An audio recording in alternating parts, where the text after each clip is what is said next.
honest truth, and this might be, a controversial statement. However, focusing on music is important, but the business side is that entrepreneurial mindset will help you make decisions that will take out the emotion that I feel like is attached sometimes to when you're creating. We got that mother.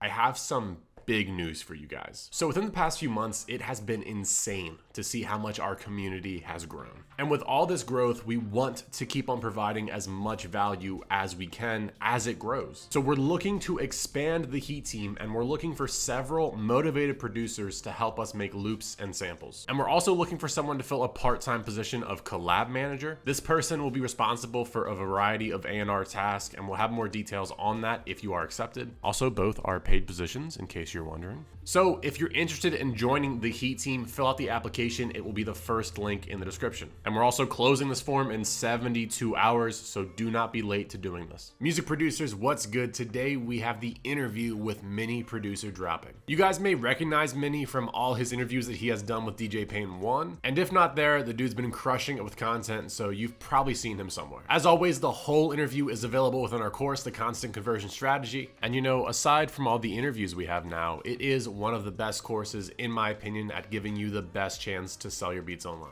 I'm a little bit biased, but I think the screenshots will tell you enough. That's enough from me, though. I'll catch you guys in next week's video. Peace out. Well, I'm just gonna start off the interview because usually it just starts off like super easy and organically. So we're rolling now, man. So if you want to give an introduction to kind of who you are to anybody who hasn't seen you, I know probably a lot of people have seen you before on the DJ Pain 1, but if anybody has not, just give like your introduction and who you are. Awesome. So I am Mini Producer. I am a music producer, content creator, actor. I do a lot of great things, and I have a good time living life. And yeah, so I've been producing for about a decade, which, I mean, by looking at me, you'd be like, yo, you've been doing that for 10 years. Yeah. But I've been producing for quite some time now, and always improving, always learning new things, and I just feel like every year is getting better. That's awesome, man. I went on your website and I saw actor and voiceover. I was like, Yeah. oh shit. I was like, the dude has many talents. Okay. Yeah. Yes. Thank you. So when were those first before producing, or was it you producing kind of together? No, producing was definitely first for me. I mean, it's just how like things happen, and I think for what I tell everyone, I'm in a unique situation. Like, obviously I'm super tall, as you can see, and I look exactly like everyone else. So, of course I don't stand out. But for me, I am in a unique position because I do look different than your average like producer person, whatever. So that's also helped lead to a lot of opportunities that are probably directly correlated with people just being more so interested in my story and my journey, and how like me being me impacts other things that I do. So that's helped me get into certain spaces as well. And then also I was interested in it anyway. Like, I've wanted to do voiceover work, and I wanted to do acting work. So, it's just worked out that way. Interesting, dude. Dude, I love your look on life. This is awesome. Yeah, thank you. This is what everybody needs. Everyone needs a little goddamn positivity in their life. Right? So, dude, okay, so where do we even start here? So let's go like content creation, because you're big on content creation. You're big on really, you got skits out there. Dude, you're crushing it. And it's like, I guess, like even with the shit that you've been through in your life, and people don't want to show their face, people don't want to do this or that. Like, what's the advice you would give to somebody of like, do it? Like, why is that stopping you of like being afraid on being on camera or showing your personality? Like, what's the advice to somebody who's stuck in that spot as a producer? Oh man, I mean, something I would say is like, someone's always going to have something to say about you, whether you put your face out there or not. Like, if you don't put your face out there, someone will have something to say. If you do put your face out there, someone will have something to say. So you might as well just do it or Mhm. whatever, because like someone's gonna have something to say. And I think that's something I've had to really like come away with on this journey, because like for me especially, I've dealt with a lot of bullying. I've dealt with a lot of just hurtful comments in my journey. With that, it can be tough to like continue to put out content, continue to put out your face, and at the end of the day though, I've realized that my impact on someone else's journey is bigger to me than like the negativity that I may get from, you know. Mhm. And so I would say that for someone else, like you don't know how your journey impacts someone else. Like I've been watching your videos for a while now, which is so funny because like I've been, presenting as like sound design on your, on the throwback for like your Yeah, producer content. And I would watch your it's videos. crazy. So you never know what kind of impact you have on someone's journey, right? Mhm. Because like so I think that's a really important thing. Like when I feel like sometimes we don't see ourselves as maybe as valuable or as important as we may seem to someone else. Like for me, my life is just my life. So I don't see myself as an inspiration. But for someone else, I may inspire them based off of, what's going on in their life and in their journey or how they're feeling. So I just feel like putting yourself out there, putting that content out there, it starts with one video, one post, and then just keep going. Well said, dude. Well freaking said. I think it's so easy to get trapped up, especially when you reach like a different level. It kind of Mm-hmm. feels like like always hate the term influencer, and then I Yeah. realized like if I gave advice on something, every producer run it and started doing it, and I was like, oh, I guess I am an Yeah. influencer. Yeah. Yeah. And so I kind of forget about like the power that just like being on camera holds, which is a good and a bad thing depending on how you utilize it. And so I think, Exactly. man, the next question I want to get into is kind of when did you start making content, and like what like got you in to say like, okay, like this is gonna be either good for my brand or good for selling beats. Kind of what was the approach when you first had making content, or was it just for fun? Like nothing really. Yeah, so I actually started making content like with my face in it because of my friend. He was like, "You should start showing your face," and I didn't want to. So, I say this in every interview. I did not want to show my face on camera. So, for anyone that thinks that like he's a natural, like he must have always wanted. No, I didn't. I didn't want to show my face at all. But he was like, "Oh, you should do it. You should put yourself out there," and I was like, "Oh, whatever," you know. And I'm pretty sure like when I first started was around like 2000 and when did I start posting on Instagram? I think I started specifically posting on Instagram as mini producer in like 2016. Oh Well, all wow. the years, yeah, kind of run together because like in 2014, I started getting more serious about like making beats and stuff. Well, I think I started making beats a couple years after that. But Mm. don't quote me on that.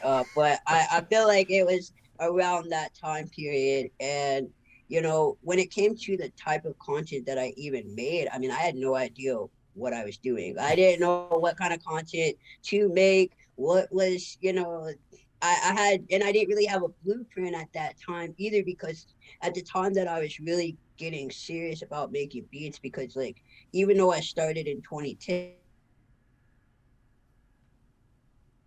I was in high school. I wasn't thinking about like any of that. I wasn't thinking about business. I wasn't thinking about. I was trying to graduate high school. Yeah. Like I didn't care about that kind of stuff to that degree. So Mhm. when I started college, I mean, I was watching people like DJ Pain One, and there really were a lot of other examples to like the degree that there are now of Yeah. just a whole plethora of videos and people to watch. And so it was kind of figuring it out, watching different people and kind of like what they were doing. But even at that time, like for the people that I could see, they had already in quotations made it in their respective space. Mhm. So there wasn't anyone to like look at and be like, oh, you're kind of just starting out, or you have like a more similar journey to where I'm on, right? Mhm. So, I definitely had to just kind of put it out there and see what happened. And I mean, I did like motivational content, and I don't want to say I'm not a motivational guy, but I feel like I'm more naturally motivating than I am like make content motivating. Mhm. It just feels cheesy to me Yeah, no, me too. personally. So I didn't really enjoy making that content long term. So that's when I got into the skits, because again, I feel like I'm more so naturally funny, not trying to be funny. So when I make a skit, it's just whatever popped up into my head, and that's what you get. And it did well. I mean, that type of content has continued to do well for me. And I've had spaces where like I stopped doing that type of content. You know what I mean? Like, Mhm. I'm not really. And I because for me, I like everything to be authentic, if all possible. And so if I'm not like feeling it, I don't like to force myself to create something that doesn't feel like right at that moment, because I feel like it's gonna come out through my content. Oh man, like that was good. He really put his, you know what I mean. I Mhm. want people to go away knowing that, and so but like just continuing to put out that content, just trial and error, honestly. And I still feel like I'm always learning and evolving even now with the content that I make, and figuring out different strategies and testing things to see what works best and that kind of thing. As we get so many platforms now, we got TikTok and all these have added on and stuff like that. So you're always having to not reinvent yourself, but adapt to just different Just what's coming. platforms and changes and algorithms and stuff like that. Interesting. Okay, so 2016 was on Instagram, and 2016 Instagram. now you're doing a lot of stuff on Twitter. And this is something that I want to start doing too, but I wasn't really Oh too yeah, sure about Twitter because I see you yeah. work in a lot of other spaces for like these threads and everything. What's hmm been your journey so far on Twitter? Because I'm super curious because I want to get into Twitter. Oh man, I'm loving Twitter. I slept on Twitter. I feel like I didn't think about Twitter because I was just thinking about Instagram and TikTok and all the platforms they tell you to focus on, and nobody really talks about Twitter like that. Hmm. And so something with Twitter is, I'm sure you've heard a lot about like engagement style tweets. Hmm. And I put that in quotes because I feel like anything you put out, you're looking for engagement. But I get it. Like, a tweet, you're like, what's your whatever, like those kind of tweets, I guess people generally associate with like engagement tweets of just feeling Yeah, just very like like just gimmicky. easy Yeah, alley oop like questions of like I'm doing yeah, one like today of like which doll do you use? So like yeah, what am I? exactly. Yeah, who are you to talk, right? No, but like some people think it's gimmicky or whatever. But for me, I didn't want to feel forced to create that kind of content, because one, I just felt like there are already people who are doing that, who are known for doing those types of tweets and out for them. So Mhm. I wanted to take content that I already knew was doing well on other platforms. And for my TikTok, I would post videos of me just like bobbing my head, I guess, to my beats like I put on Instagram and stuff like that. And so I said, man, why don't I put this on Twitter? Like, and I started doing that, and that's been great for me because again, the thing that I feel like producers and just any content creators should look at is like that you're on, and what type of content are people typically putting out there, and what kind of content are people typically not. So like for Twitter, if I know that a lot of people use engagement style tweets, but they're not putting a lot of videos with their face in it that have to do with this style of content that I put out, that's the perfect time for me to pretty much own that, type of space and content. Mhm. So that is essentially what I've done with Twitter. Is I have where now that has brought opportunities where, producers want to collab because they see my video and they're like, oh man, I want a video of you, reacting to our beat that we do. And that's led to other things and being able to send out beats for opportunities because people see the videos. And so everything kind of works out because I found my unique space, and on that platform. And I still do tweets that are like engagement style tweets, Hmm. but not whatever I think of in my head that I genuinely just am curious about. And that's how I frame it when I do put out the tweet. Like, I'll just put like, oh, I was just thinking about this randomly, like what's, whatever. And so I don't, but that's not my basis of my Twitter content strategy. I typically am putting out videos of, me jamming out to my beats and just, maybe some regular tweets about things that are going on or things that I have coming up Interesting. Okay, so you said something that like or really caught things my like that. attention is you kind of found that gap. You're looking for that gap of what you can fill. So I've been Mhm. asking everybody this question. Would you consider yourself entrepreneurial in kind of Oh yeah, approaching it? Okay. definitely. And I remember you. I watched the interview where you spoke about how you noticed um uh kind of a thing where like people that call themselves entrepreneurs tend to make more money, and that's so funny because like me having a does make a difference in my journey because I think about things differently Hmm. in regards to like the kind of products that I create, the kind of things that I do and how I navigate. I'm a lot of times more willing to do deeper research on different things. I'm more willing to look at different spaces outside of producers. That's the Like biggest. 100%. That's like the biggest thing I've seen so far with yeah, everybody who's yeah, successful. Yeah, 100%. like e-commerce. I look at unfortunately, as you know, for our space, the online producer space, there aren't a lot of people who are like, yo, I'm making a full-time income, and it's a small percentage. It's not that no one is, Hmm. but like it's a very small percentage of people that are like, yeah, I'm making a full-time income off of just, beat selling or music production business or whatever that looks like. So looking at other spaces and what they're doing also helps because sometimes they apply a lot of the things that you learn in these different spaces to your beat selling business, which is what I see a lot of producers who are typically doing well. They are applying a lot of the tactics that I see used in other spaces to their own business. And that has a lot, helped them be successful because the honest truth, and this might be, a controversial statement. However, I feel like focusing on music is important, but the business side is that entrepreneurial mindset will help you make decisions that will take out the emotion that I feel like is attached sometimes to when you're creating. Um, because at the end of the day, like we are making a product. Even a beat is a product. If you look at it, like yes, it's a creative. Yes, you put your blood, sweat, and tears in it. It's your baby. Whatever. You don't want to let it go. But it is a product, and we when it comes down to it, depending on how far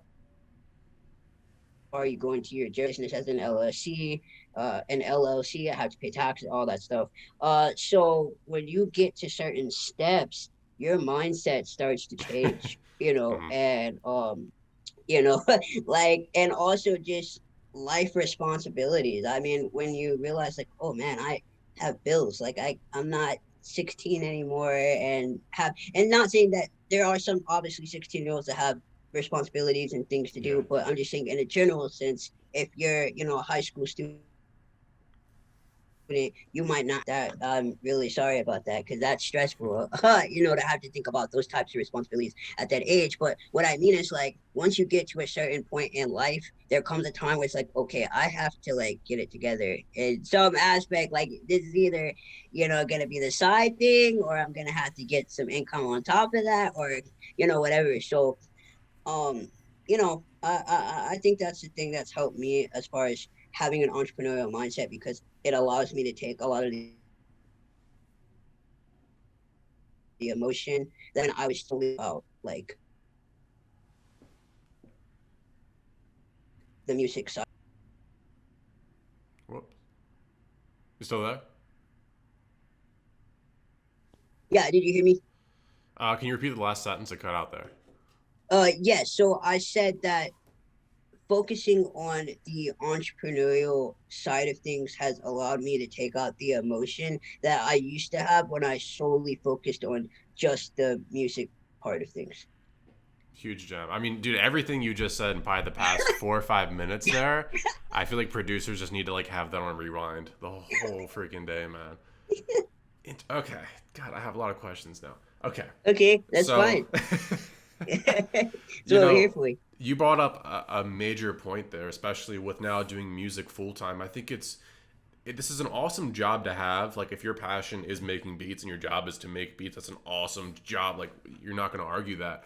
But I think what Right. can happen too, especially like the content creator side of things, is the exact same, is you forget you kind of have the responsibilities to actually do the work. And there's sometimes where it can Yes. be that fun creative side and you lose that discipline to have Mm-mm. that schedule. And that's kind of like 9 to 5 jobs suck, but they give you a schedule where you clock in, clock Yes. out, and don't think about it anymore. So, Yes. like, how have you found your balance, or have you found a balance between it and you're still kind of working on that? Oh man, I'm definitely still a work in progress when it comes to that. And something that I've mentioned before, so I have autism, and so with autism, I feel like I sound like a grab bag of like a lot of things going on that some producers will relate to and some won't. But Mm-hmm. anyway, I have autism, so I just struggle with a lot of things anyway that come with that. So I mean, but as far as balance, setting timers has been helpful. Just to help me stay focused, because like I'm very sometimes all over the place. Where like I'll start on one thing and then another and then another, and then it's like six other things that like I started and didn't complete. And so I've been really focusing on setting timers and also writing in my notes the day before, like the night before, like what I want to accomplish, so I can stay on top of things has Mm-hmm. really helped. And then also Google Calendar or like your phone calendar is definitely super helpful as well. Just to like stay on top of things, and that's how I've been able to manage thus far on keeping up with things. But I'm definitely still a work in progress, so I don't want to sit here and be like, yeah, everything I got It's all everything mapped figured out, it's out. perfect. Yeah, like no, I definitely don't have everything figured out. But I mean, that's the wonderful thing about this journey, I think, and is that like you don't have to have everything figured out. I think sometimes like people think that you have to have everything like all together, and but I think that's the cool thing about being able to learn and just learn new ways to improve and make things better. So yeah, I would say a calendar, timer, and just writing things down definitely helps, keep me on track. Nah, this is super interesting to talk to you. Just the more on the marketing side of things. So I guess sadly it has to come to an end though. So Yes, definitely. anything that you want to plug on your end that you got going on that you want people to know Oh about, man. go for it, go crazy. Oh man, I well, you can keep up with my social media at Mini Producer, and keep up with what I got going on. If you want to creep on my website, it's miniproducer.com. And again, I'll be dropping a lot more content on my YouTube channel. Be dropping a video about the constant conversion strategy course that I've been navigating and doing, just to talk about how I feel about it and stuff like that. So yeah, I'm really getting into this YouTube stuff more, because I've just been getting more excited about making content for YouTube and finding my own lane, what I want to do. Hmm. But yeah, I mean, you can keep up with me. I'm around, you know what I mean. And again, I'm super grateful just to be able to have this opportunity to talk and have this platform just to speak. And whoever takes away something valuable, like I'm really happy to hear that. And type away in the comments your vices about whatever I say, whatever. But no, I really appreciate you having me on here and being able to do this. Appreciate you coming on, dude. 100%. For sure, for sure. Awesome, man. Well, that'll be it for the interview. I'll catch everybody in next week's video. Peace out.